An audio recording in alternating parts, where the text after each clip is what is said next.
الحمد لله وحده والصلاة والسلام على من لا نبي بعده. أعوذ بالله من الشيطان الرجيم. وما أموالكم ولا أولادكم بالتي تقربكم عندنا زلفى إلا من آمن وعمل صالحا فأولئك لهم جزاء الضعف بما عملوا وهم في الغرفات آمنون والذين يسعون في آياتنا معاجزين أولئك في العذاب محضرون قل إن ربي يبسط الرزق لمن يشاء من عباده ويقدر له وما أنفقتم من شيء فهو يخلفه وهو خير الرازقين سبحانك لا علم لنا إلا ما علمتنا إنك أنت العليم الحكيم رب اشرح لي صدري ويسر لي أمري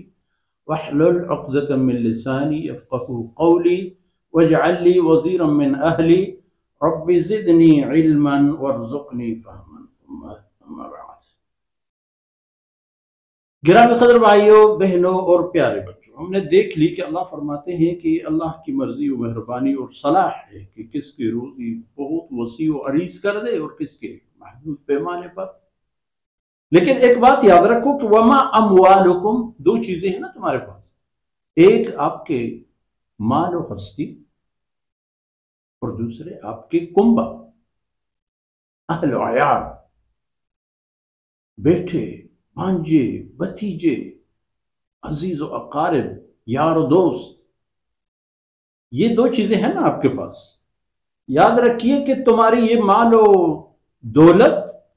ولا اولادکم، اور نہ تمہارے کنبہ اور اولاد اور اہل و عیال،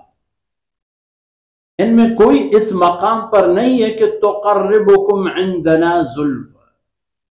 کہ جس کی وجہ سے تم لوگ ان کی سفارش کے بل بوتے پر ہمارے قرب حاصل کرو. اللہ رب العزت فرماتے میرے قرب حاصل کرو مال کی کثرت سے یا اولاد کی کثرت. ایسا نہیں ہے. اللہ کے قرب حاصل کرنے کے ذریعے یہ نہیں ہے، اللہ کے قرب حاصل کرنے کے ذرائع یہ ہیں الا من آمن وعمل صالح، جس نے اللہ کی فرمودات پر یقین کیا اور اس یقین کی بنیاد پر عمل کی دنیا میں دنیاوی زندگی میں. فَأُولَئِكَ لَهُمْ جَزَاءُ الضِّعَفِ، تو پھر ان کے لیے قیامت کے دن معاوضہ اور بدلہ ہوگا چند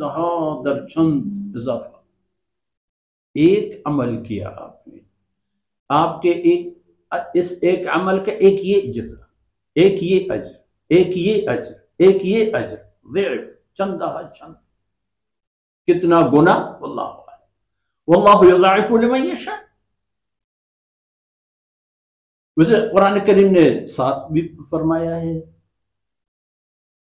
کہ مثل حبۃ انبتت سبع سنابل فی کل سنبلۃ مئۃ حبہ، ایک دانہ جس سے 7 خوشے پیدا ہوئے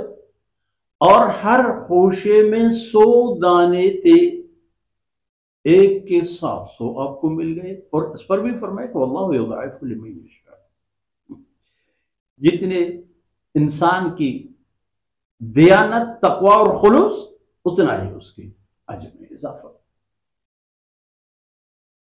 تو اللہ کے نزدیک یہی سامان ہے. فَأُولَٰئِكَ لَهُمْ جَزَاءُ الضِّعْفِ بِمَا عَمِلُوا، ان کے عمل کے بلبوتے پر. مفت میں بھی اللہ فرماتا ہے نہیں دیتا ہوں، عمل کے بدلے میں دیتا ہوں. تمہاری نماز، صدقہ، خیرات، اخلاص، تقوی اور جہاد فی سبیل اللہ، اعلاء کلمت اللہ کو اپنے مقصد زندگی بنا لینے پر دوں گا. یہ جزا تمہیں تمہارے عمل کے بلبوتے پر ملیں گے، مفت کے نہیں ہیں.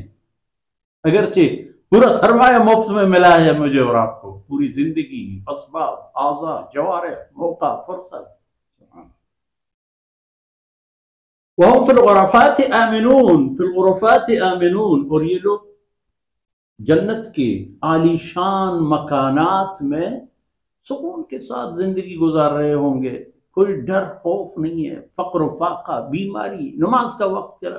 رمضان کا کیا ہوگا، کچھ بھی نہیں، سکون سے رہو، نہ عبادت کے حوالے پر کوئی ٹینشن اور نہ گناہ کا کوئی موقع اور نہ کوئی دنیاوی اضطراب و پریشانی، کچھ بھی نہیں۔ وَالَّذِينَ يَسْعَوْنَ فِي آيَاتِنَا مُعَاجِزِينَ، اور جو لوگ ہمارے آیتوں میں دوڑتے ہیں، تگودو کرتے ہیں، کوشش کرتے ہیں تاکہ اللہ کے احکامات کو نظر انداز کر دیں، ان کو پرے رکھ دیں، اولئک فی العذاب محضرون، ان کو قیامت کے دن عذاب کے بند میں گرفتار کیا جائے گا، ان کو عذاب کے لیے پیش کیا جائے گا۔ تو آپ فرما دینا کہ ان ربی یبسط الرزق لمن یشاء من عبادی، پہلے بھی فرمایا قل ان ربی یبسط الرزق لمن یشاء، آپ یہ تاکیدی بات ہے کہ یہ روزی کا معاملہ آپ اپنی کوشش بے شک جاری رکھیں، تودو کریں، خوب محنت کریں، لیکن ایسی محنت جس کی اجازت ہے، اس انداز کی محنت جس کی اجازت ہے، جائز محنت خوب کرو۔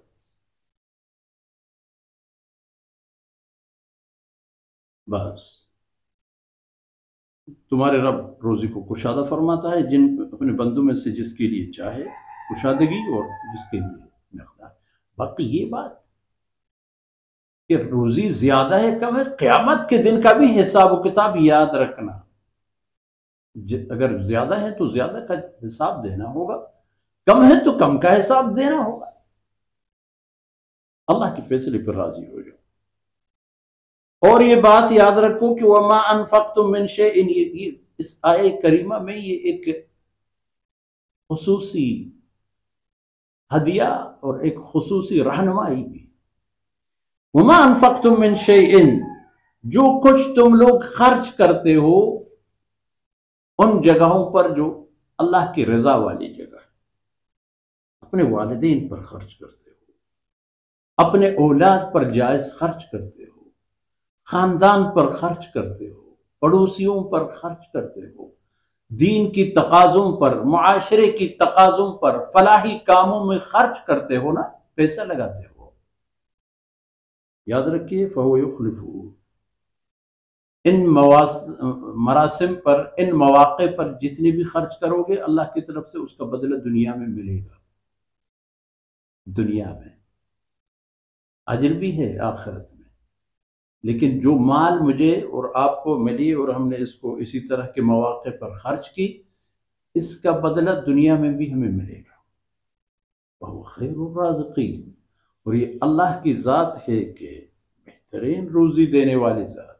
اس سے بہتر کون دے سکتا ہے؟ اور کس نے دیا ہے روزی؟ سوال اس بات کی ہے،